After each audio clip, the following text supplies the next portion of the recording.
Dilaporkan dalam berita 4 suspek yang merogol seorang pelajar perempuan tingkatan 3 di salah sebuah sekolah.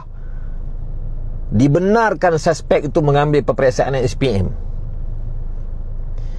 Tuan-tuan, 4 orang pelajar ni tingkatan 5 rogol budak perempuan tingkatan 3, pelajar perempuan sebaya dengan anak-anak kita. Rogol dalam kelas, di sekolah. Dirakam pula perbuatan rogol yang keji itu. Orang semua tengok keliling. Hinanya perbuatan merogol ni.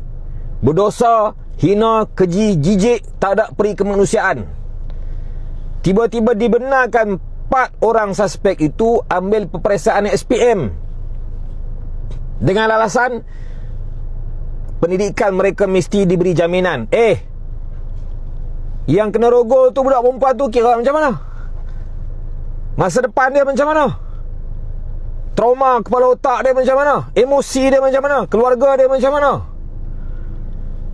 Sepatutnya 4 orang suspek itu digantung ataupun dibuang sekolah. Kalau nak ambil peperiksaan SPM, ambil tempat lain. Ambil dalam lokap, ambil dalam penjara, ambil di sekolah yang digeni, sekolah Juvana. Ambil periksa kat situ. Kalau tak ambil tahun ni, ambil tahun depan. Selagi mana kes ni tak selesai, pelajar itu tak boleh ambil peperiksaan SPM. Takkan nak biar kes ni berlarutan macam kes Zara. Segera kena bertindak. Rakyat nak tengok seriusnya kerajaan menjaga keselamatan anak-anak kita di sekolah. Bayangkan nanti 4 orang pelajar tu datang sekolah, ambil periksa SPM.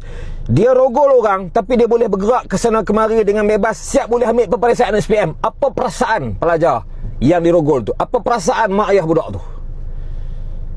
Seriuslah sikit. Ni keselamatan anak, ni maruah anak kita. Tolong serius dalam perkara ini.